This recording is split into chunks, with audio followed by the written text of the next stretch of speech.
Kalshi fined and banned 3 politicians for betting on their own elections, drawing a much sharper insider trading line in prediction markets. The pressure point is simple. Kalshi just turned election betting by candidates into a 5-year warning shot. Kalshi bans 3 is the search phrase, but the useful issue is who gains, who loses, and which rule or right changes in practice. That is why the practical rule change matters more than the political slogan around it. Klein, Ezekiel Enriquez, and Moran were penalized after Kalshi found they had bet on the outcomes of races in which they were direct participants, with all 3 receiving 5-year suspensions from the platform. That is a bigger deal than the wager size, because the platform is trying to prove it can act like a market venue instead of a novelty app. This puts a real procedural marker on the story instead of leaving it at rhetoric. The fines varied from roughly $539 for Klein to more than $6,200 for Moran, who was also ordered to return any profits after refusing to cooperate with a settlement process. In plain English, insider trading here means someone can influence the outcome they are also trading on. Once the formal structure appears, the winners and losers become easier to identify. For people typing Kalshi bans 3, the practical issue is enforcement, access, or voting power, not the headline alone. Kalshi's enforcement chief said the trades violated exchange rules even if the bet sizes were small, because candidates can influence whether they stay in a race and therefore can influence the market itself. That is the step that turns a debate into operational consequences.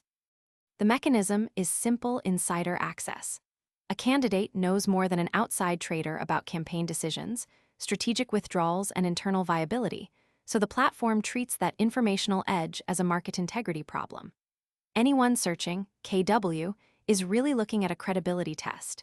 Can these platforms police unfair edges before regulators do it for them? The legal mechanism matters because markets adapt to rules long before they adapt to narratives. That matters because prediction markets are pushing to look more like regulated financial venues than gambling products.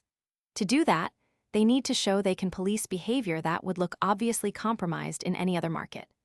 The stronger the enforcement line becomes, the stronger the argument that event markets belong inside mainstream finance rather than outside it.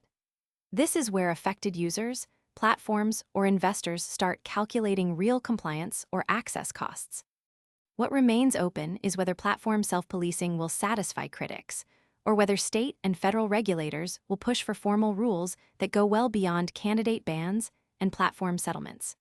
Watch for more enforcement summaries, watch whether similar policies spread across rivals, and watch whether lawmakers treat this as proof that prediction markets can be supervised or as evidence that stronger outside rules are overdue. The open question is not cosmetic. It decides how much room the market actually has. That leaves Kalshi bans 3 hanging on the next formal step, because speeches and posts matter less than enforceable rules or court filings. Prediction markets want the credibility of finance, and stories like this decide whether they can earn it before regulators impose a harsher version from the outside. The next official move matters more than another round of commentary.